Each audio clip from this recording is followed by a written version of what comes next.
원래 눈물길 배출로 구조가 여자가 남자보다 3분의 2 정도로 좁고 작아요. 실수로 이 눈을 비비다가 만지거나 안약을 점안하시다가 이제 이 안약의 끝이 요 앞쪽에 관에 걸리거나 가렵다 눈을 뜨고 버벅버벅 닦다가 이제 나오시는 분들이 어쩌다 한 번씩 있는데,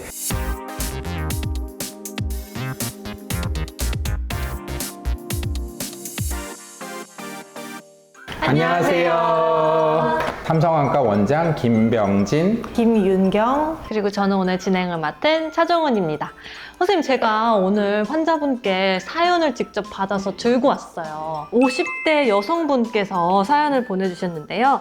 이제 슬픈 일도 없는데 특히나 바깥에 나가서 찬바람을 맞으면 눈물이 줄줄줄줄 흘러가지고 너무 불편하다고 하시는데요. 그래서 왜 이렇게 눈물이 멈추지 않고 계속 흐르는지. 이렇게 눈물 흘리는 걸로 이제 참고 참다가 오시는 분들이 이제 종종 계시는데요. 눈물 흘림증입니다. 네. 이 질환은 어떤 질환이에요? 상수도 공장이 우리 결막에도 좀 있지만 주로 메인 공장이 이 눈의 바깥쪽 위쪽에 있거든요. 여기서 눈물이 나와서 눈물의 호수라고 이 눈꺼풀 아래쪽에 찰랑찰랑 고여 있다가 우리 눈꺼풀을 깜빡하면 이렇게 끌고 올라가서 촉촉이 적셔주고는 코 쪽으로 이제 빠진 눈물길 하수도 배출로가 있어요. 그래서 배출로 쪽에 문제가 생겨서 눈물이 못 나가고 고여 있는 걸 눈물 흘림증이라고 얘기합니다. 주로 이제 눈물 흘리는 거 외에 또 다른 대표적인 증상이 있을까요, 선생님? 눈물이 고이게 되면은 이렇게 고여있는 눈물 때문에 이제 추가적인 염증이 발생할 수 있는데, 이제 그런 염증 때문에 이제 눈곱이 끼거나 그래서 결막염이 동반이 되거나 이 눈물이 내려가는 길에 있는 그 코 속에 눈물 주머니 안에 이제 염증이 생기면서 통증이 생기거나, 그래서 이런 염증이 동반되는 경우들이 좀 있습니다. 우리 집에 하수도가 막히면 어떻게 되죠? 그쪽에 막 썩고 냄새나고 더러운 물이 역류하잖아요. 똑같습니다. 사연을 보내주신 분은 50대 여성분인데 주로 그럼 여성분들에게 많이 발생하나요? 네, 그렇습니다. 이게 눈물 흘림증이 이 눈물 배출 경로에 이제 이상이 생기는 경우들이 대부분인데, 이게 노화로 인한 부분이다 보니까 주로 중년, 노년의 그 나이대에서 많이 발생을 하고, 또 성별로는 여성분들에게 좀 더 호발하는 편입니다. 40대 중후반부터 60대 정도에 이제 그 나이대가 많은 이유는 원래 눈물길 배출로 구조가 여자가 남자보다 3분의 2 정도로 좁고 작아요. 작고 40대 후반부터 호르몬 변화가 많이 생기면서 자가 면역병이라는 게 증가를 해요. 눈물길 안쪽에 내부 구조도 점막 구조거든요. 점막에도 염증이 생기면 게 부어요. 붓고 찌꺼기가 끼고 그러다 보면 좁아져서 여자가 남자보다 적게는 2배, 많이 보면 한 6배 정도 더 눈물을 흘리는 거예요. 여자들이 나이가 들면 감정이 풍부해서 그렇다 뭐 그런 얘기도 있죠. 실제는 안구건조증도 많아지고, 그래서 자극성 눈물도 많이 나오고, 또 눈물길 배출로도 좁아져서 눈물이 어디 갈 데가 없어요. 눈물을 흘릴 수밖에 없거든요. 그럼 진단은 어떻게 하는 거예요? 눈물이 내려가는 눈물이 배출 경로에 문제가 있는지를 확인하기 위해서는 그 주사기 같이 생긴 도구로 생리식염수를 눈물이 내려가는 길을 통해서 흘려내려 보내면, 눈물길이 막혀 있는 경우에는 목으로 내려가지 않고 그것이 이제 바깥으로 흐르게 됩니다.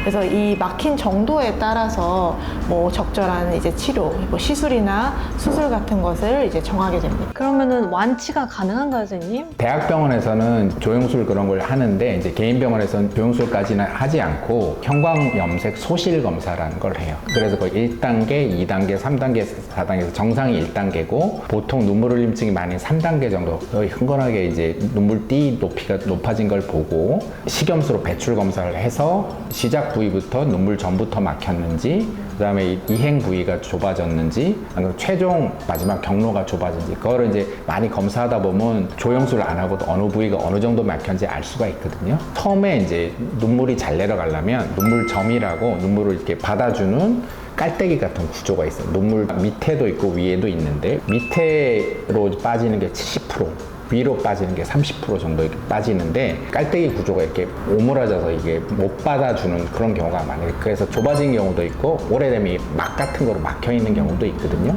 이 눈물점 배출로 입구를 좀 깔때기를 크게 좀 열어주고 청소만 잘해주고 염증 안약만 잘 써줘도 좋아지는 경우도 꽤 있고요. 눈물점 성형술이라 그래요. 그래서 그 구조를 먼저 이렇게 확보해주면 좋아지는 경우도 많고, 그 다음이 눈물길이 이제 이렇게 모여져서 코 쪽으로 빠지는데 그게 완전히 막히지 않고 좁아진 경우가 있어요. 불안전 폐쇄라고도 하고, 그런 경우에는 실리콘관 삽입술이라고 해서 줄 같은 구조인데 그거를 넣어서 이제 좁아진 부위를 넓히고 한 6개월 정도 삽입을 해놓은 우리가 깜빡일 때마다 움직이면서 그 좁아진 부위를 넓혀주거든요.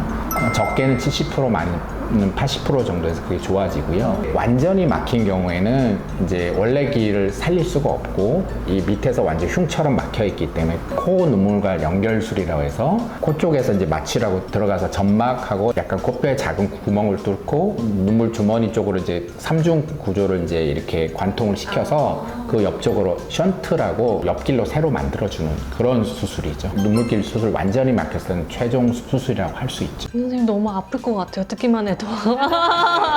편하시게 하려면 전신마취로 이건 대학병원에서 하시는 방법도 있고 국소마취로도 많이 하는데 국소마취로 불편한 정도는 마취하고 사랑니 빼보셨어요? 혹시? 네. 그 정도 불편함이라고 생각하면 그게 딱 맞아요. 사랑니는 큰 걸 빼는 거지만 요거는 5mm, 7mm 정도 작은 그 구멍만 만들기 때문에 사랑니 빼는 것보다 그렇게 더 아프진 않습니다. 혹시 치료를 받으면서 주의사항 같은 게 있을까요, 선생님? 좁아진 관을 넓히기만 하고 뚫어놓기만 하면은 다시 막힐 수도 있기 때문에 그 안에 실리콘 관을 넣어 놓거든요. 근데 그 관을 한 6개월 정도 넣어 놔야 되는데 그 관이 이쪽 눈 앞쪽으로 이제 살짝 투명하게 보입니다. 실수로 이 눈을 비비다가 만지거나 안약을 점안하시다가 이제 이 안약의 끝이 이 앞쪽에 관에 걸리거나 이러면 이 실리콘관이 빠져나오는 경우가 이제 간혹 있는데요. 일부만 빠져나오면 다시 넣어드릴 수도 있지만 이게 전체가 다 빠져나올 정도가 되면은 결국엔 6개월을 유지 못하고 그냥 제거를 해야 되기도 하거든요. 바로 일상생활에 복귀하실 수 있는 간단한 수술이지만 이 6개월간 이 실리콘관을 건드리지 않으시는 게 가장 좋고요. 그래서 안약을 넣으실 때는 이제 이 눈 가 쪽으로 최대한 넣으시라 말씀을 드리고 앞쪽이 약간 이물감이 느껴지고 불편하시더라도 이제 손으로 최대한 만지지 마시고 그냥 살짝 눈을 감고 닦아내시는 정도로 관리하시는 게 좋다 이렇게 말씀을 드리고 있습니다. 근데 이게 시야에 조금 불편감을 주지는 않나요? 귀걸이 하면 처음에 이물감이 있는데 익숙해지면 별로 느낌이 없잖아요. 이것도 처음엔 닿는 느낌이 좀 있고 이물감 느끼시는데 시간이 지나면 괜찮아지고 안 건드릴 수는 없으니까 눈을 감고 눌러서 이렇게 닦는 건 괜찮다. 그렇지만 눈을 뜨고 비벼 닦으면 걸려서 나온다. 그래서 그걸 여러 번 설명을 해드리는데도 가렵다 눈을 뜨고 버벅버벅 닦다가 이제 나오시는 분들이 어쩌다 한 번씩 있는데 반 이상 튀어나오면 어쩔 수 없이 제거하는 경우도 있거든요. 그 주의사항은 꼭 지켜주시면 좋을 것 같습니다.